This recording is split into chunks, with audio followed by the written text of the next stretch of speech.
Hello students, today we will study about some interesting patterns in the cubes and cube roots. This is the topic of standard 8 chapter number 7 cubes and cube roots. So in previous class we have studied about the basics, introductions of the cubes, right? Now let us study some of the interesting pattern. First is adding consecutive odd numbers. So, okay, first odd number is what? That is 1. And 1 we can write down as a 1 cube. Okay, now next two odd number after 1 is 3 and 5. So when we add 3 and 5, we get the total number is equals to 8. And 8 is the cube of 2. Right? Okay, now the third after 5 there is a 7 plus 9 plus 11. So when we add these three number, we get the total is equals to 27, and 27 cube is 27 is the cube. Which number? 3 cube. In the same way, after 11, 13 plus 15 plus 17 plus 19, that is equals to 64. 64 is a perfect cube, and it is a cube of 4. After 19, 21 plus 23 plus 25 plus 27 plus 29, the 5 numbers. That is total is equals to 125. It is a perfect square number and it is the cube of perfect cube number and it is the cube of 5. So here you can see if there is only one odd number, that will be the cube of 1. If we add the two odd numbers, we get the cube of the 2. If we add the three odd numbers, we get the cube of the 3. If we add 1, 2, 3 and 4 odd numbers, we get the cube of 4 and 1, 2, 3, 4, 5. 5 odd numbers means the cube of 5.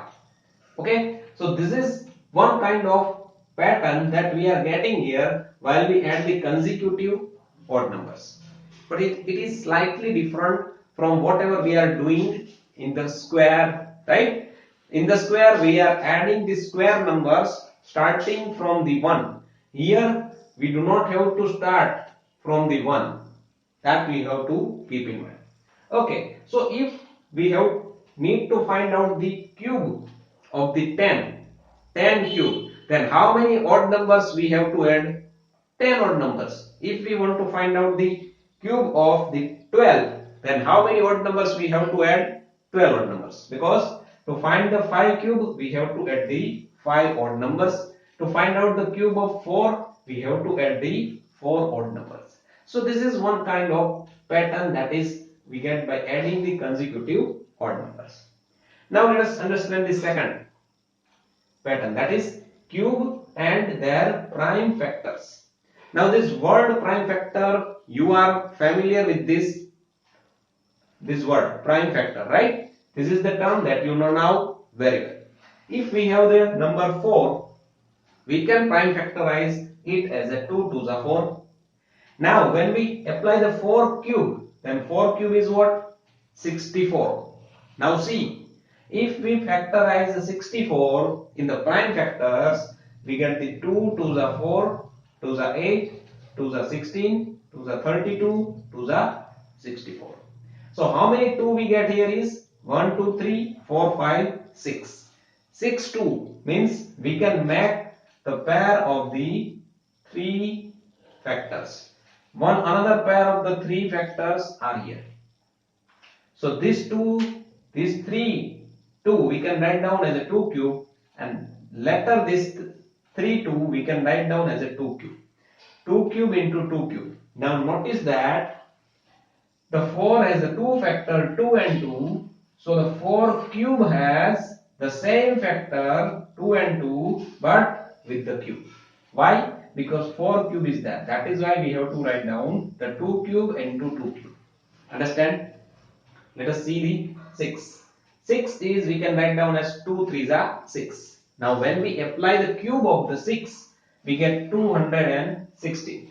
And the prime factors of this 216 is this. Here we get the 2 3 times and 3 3 times. 2 3 times means 2 raised to cube and 3 3 times means 3 cube.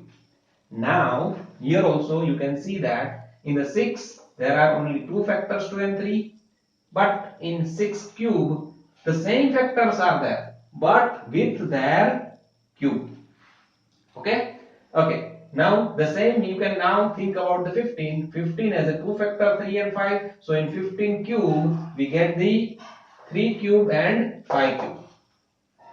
This thing you can do for any kind of number, but you have to make the prime factors of the number that you want to factorize. Okay, so this pattern you can also notice in any other numbers. Okay, now based on this, let us study the exercise 7.1 question number 1. The question is, which of the following numbers are not perfect cube? So see, till now we have not studied any kind of method by which we can directly observe the number and we can say that it is a cube or not. But this is the method, adding consecutive odd numbers, and this is the method cubes and their prime factors. So using this method cubes and their prime factors, we can say that this is a perfect cube or not. But to do that, what we have to do? We have to first of all find out the prime factors of the number. And in the prime factorization, if we get the pattern of the three numbers, pattern that means the group of the same numbers, but they must be in the group of three numbers, so that we can say that it is a perfect cube. Otherwise, it is not a perfect cube number. So let us first of all factorize it. 218. So here first of all we can divide it with the 2. So when we divide it with the 2, we get the 2 ones are 2. Now we cannot divide it, so we have to take 0. Now 18 will be there. So 2 9s are 18 we get here.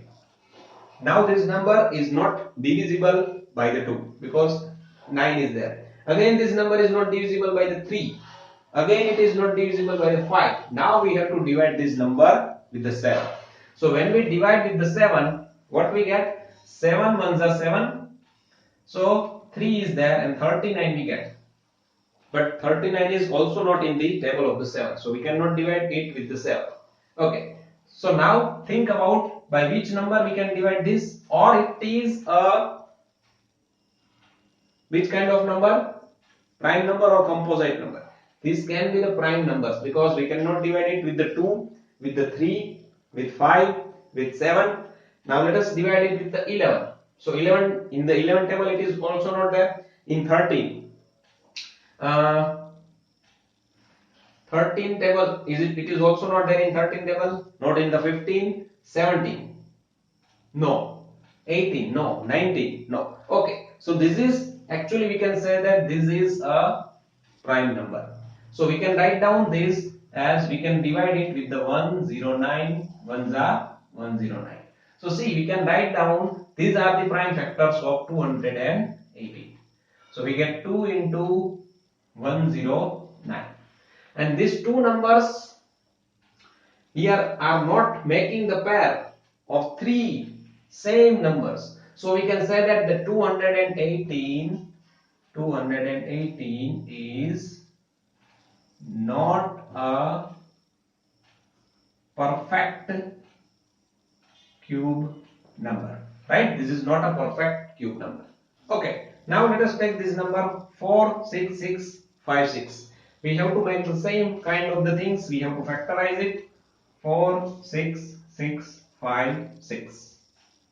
So when we first of all factorize, we can divide it with the 2. When we divide with the 2, we get the 2 2s are 4, 2 3s are 6, 2 3s are 6, 2 2s are 4, and 16, that is 8.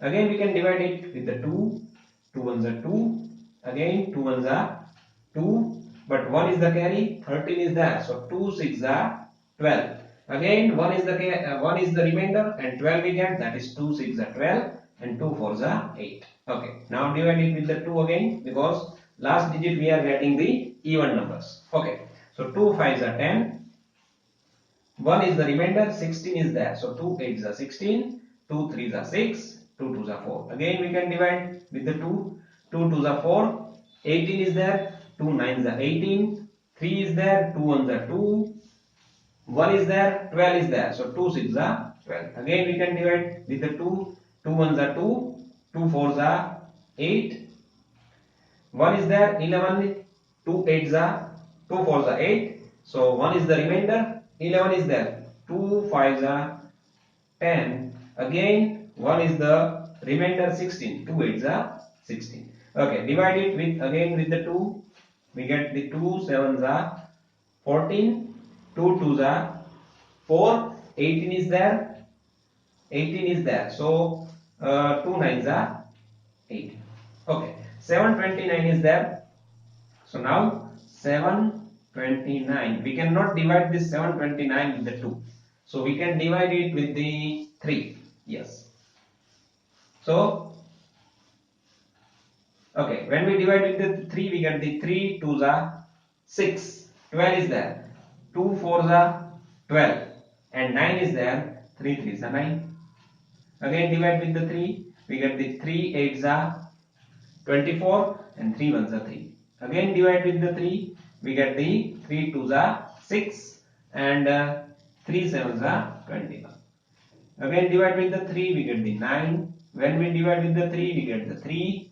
Again divide with the 3, we get 1. So see how many factors we are getting here. Here we are getting this. Now making the pair of the same factors. Here which this is the first pair of the three same factors. Again this is the pair of the same factors.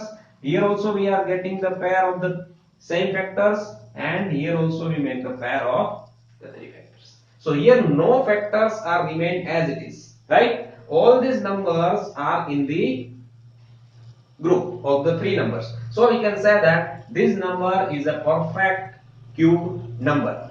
This number is a perfect cube number. And what is the cube root of this number is 4, 6, 6, 5, 6. So it is not here actually to find out the cube root, but we can write down it as a cube root. Okay. So from this 3 we have to take 1 2. From this 3 we have to take one another 2. From this pair we have to take 1 3, and from this we have to take one more 3. So when we multiply it, we get 2 2s are 4, 4 3s are 12, and 12 3s are 36. So this is a perfect cube number, and its cube root is 36. Actually we have not to find out the cube root, but it is just to understand. Okay, so now in this way we can understand that given number is a perfect cube or not. So here this number is what? Is a perfect cube number, and that perfect cube number and the cube root is 36. Okay, so this is all about this lecture. Thank you.